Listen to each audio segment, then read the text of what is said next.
heavyweight news recently. We discussed all these little guys. Let's discuss some of the big men of the boxing scene at present. First things first, obviously the Wilder Povetkin purse bids have been all over the news. What's your take on the whole Wilder Povetkin saga at present? It's tough to say. I mean, Povetkin, I know he has a big backer. Rybinski, I think, is his promoter. So he has massive money in that he can bring the fights back to Russia.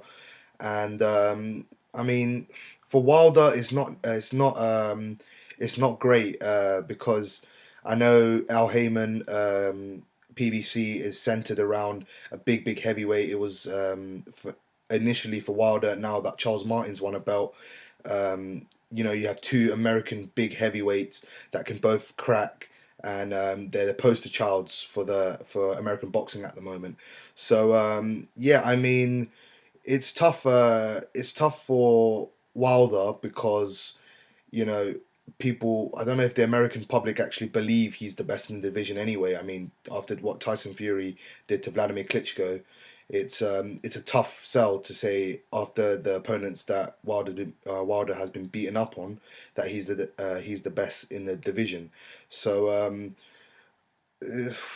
I mean, not ideal for Wilder. He could go out there and he could do a demolition job on Povetkin, and everyone will say he's the best in the division by default because he's beaten one of the top heavyweights, and he could go into a Tyson Fury unification fight or Anthony Joshua unification or Charles Martin unification and be a heavy favorite.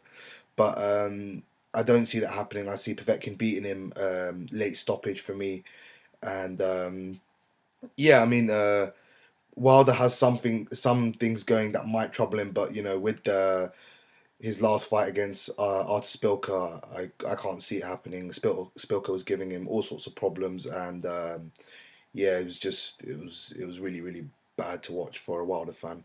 What do you think of the fight and It's the purse bid? real interesting fight. For me, it's the definite number 3 and number 4 in the heavyweight division right now. I think Fury is clear 1.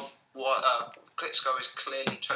Yeah. And I think these guys, you could have them in any order, but they're definitely the 3rd, 4th ranked heavyweights at present. It's a fight that I've always found quite difficult to call, actually. Povetkin, for me, the blueprint on how to beat Alexander Povetkin is very, very obvious and very out there. And that's the Vladimir Klitschko fight. I mean, Povetkin didn't really win a single round of that fight.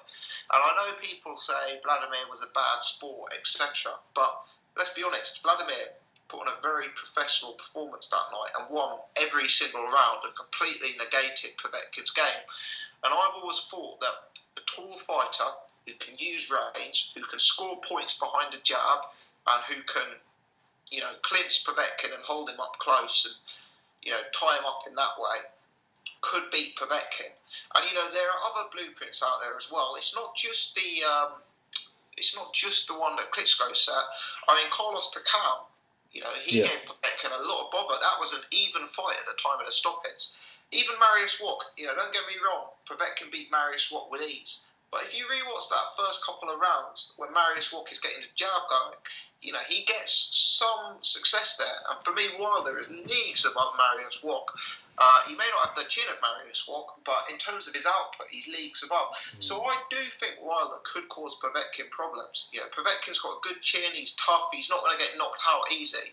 But if Wilder uses his movement, and if Wilder works behind the jab, he can be the bigger, more athletic, better boxer in there. I mean, back at Povetkin's historic form, if you look at the fight against Marco Huck, for example, he doesn't look so unbeatable. The key for me here, though, is what happens when Povetkin gets inside the Wilder jab. Now, Povetkin, despite the fact that he does look beatable, despite the fact that he's small, is a truly big power puncher. I mean, look at the way he took out Mike Perez, who'd never even been dropped before with a single punch. Look at the knockout of Manuel Char. Look at the knockout of Carlos Takam. Povetkin is a very, very, very big puncher. The way Deontay Wilder back straight up with his chin in the air, with his arms raised like he's playing dodgeball jet. At that point of the fight, surely Povetkin takes him out. You know, and for me, based on the last fight against Spilka, if I had a gun to my head, I would pick Povetkin to win by knockout.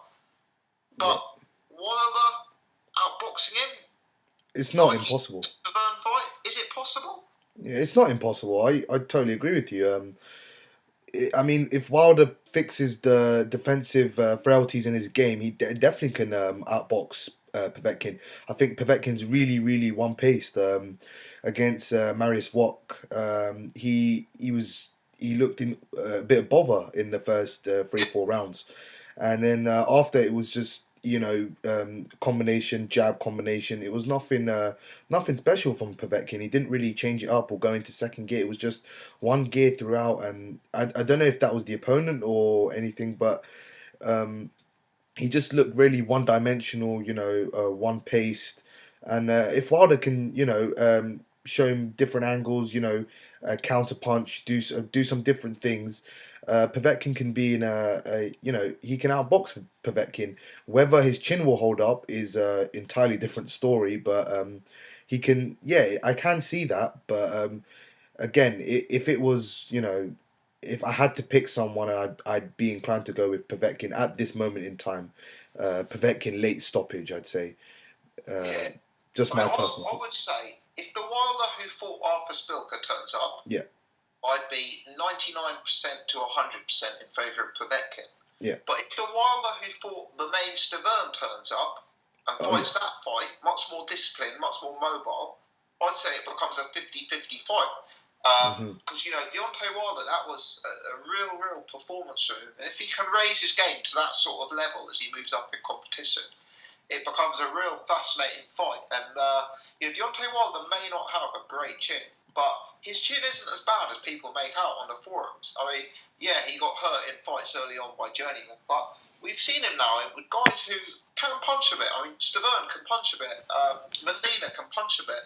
And these guys weren't exactly dropping him, despite all of Wilder's frailties. So, Povetkin's a harder puncher. He's a better fighter. The safe money is with Povetkin, and I would probably pick Povetkin to win. But it's a very, very tough fight if Wilder brings his A game, because he does have things that could cause Povetkin problems.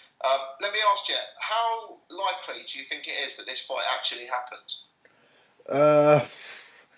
I don't actually know, because WBC president said he wants it to go ahead, so potential winner could get a unification fight, and the purse bids have gone through, so it's a tough one unless Al Heyman comes up with some sort of magic antidote or something like that. I do see it happening, but when, I don't know. Obviously, we know where in Russia. It'll be in a big stadium, probably be packed out because Povetkin's a big ticket seller there. But unless Al Heyman could do something, we've heard stories and rumors that he's done things before. He's bailed people out, and it's even possible that Wilder could even dump the WBC belt and go after the IBF winner of Charles Martin and Anthony Joshua, or he could fight possibly even Joseph Parker, to Cam winner. We don't know that, but I think it will happen unless Al Heyman does something fishy and we don't know about it. So what about you? Do you think the fight will go ahead?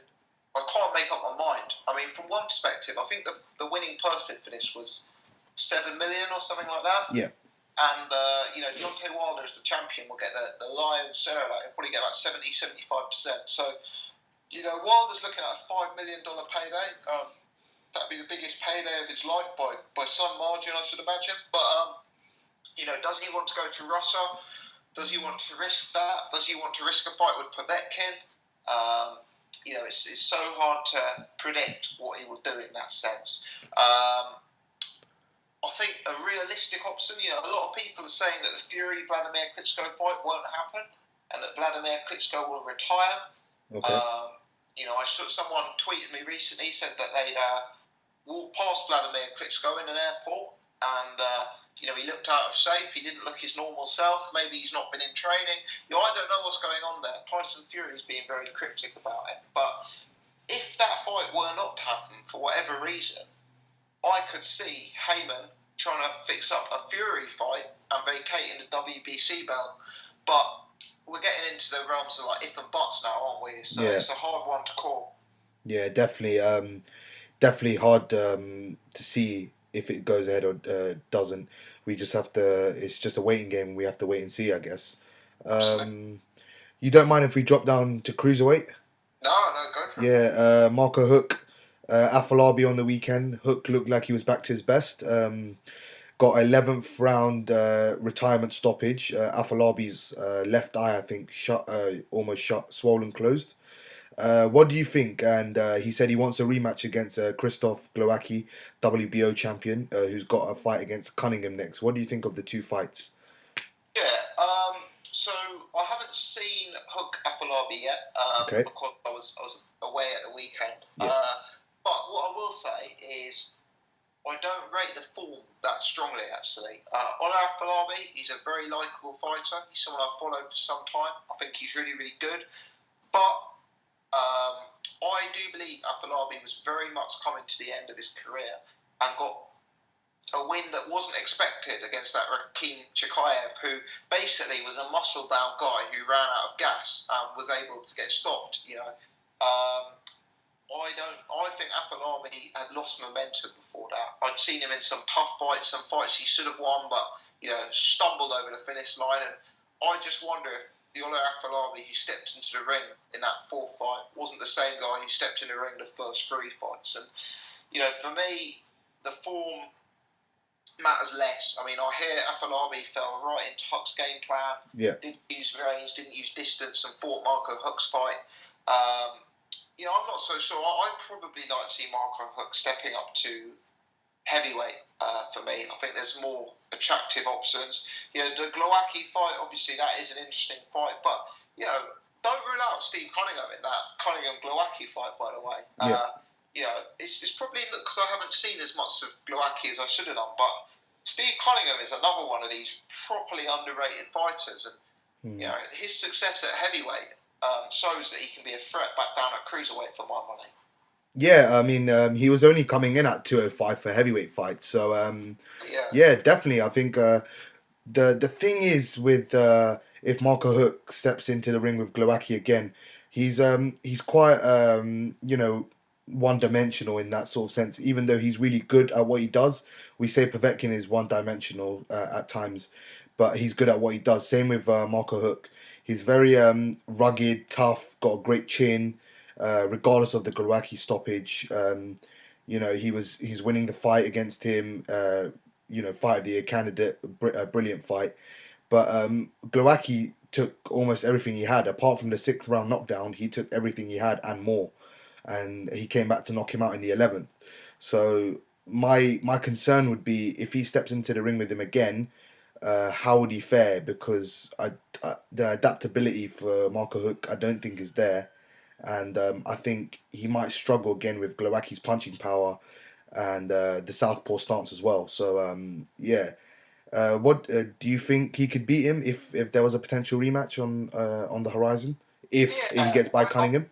I think Huck could beat him potentially. I think Huck was out of sorts in the last fight. I know there was potentially some issues with his trainer.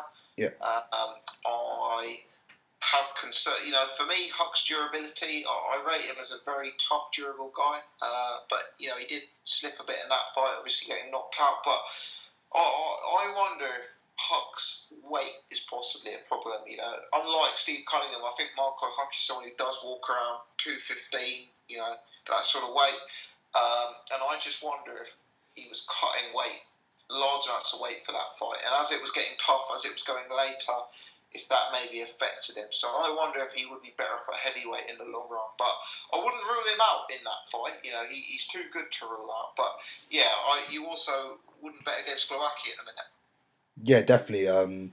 Really good fight, and I think another fight of the year candidate because both come forward, both big punches. Good chins. Glowacki looks like he has a good chin. So it would be a really good fight. I think I'd really like to see that fight again. That was one of my fights of the year, along with the Nathan Cleverly, Andrea Fonfara fight. So that was superb. I'll just cut it here, mate.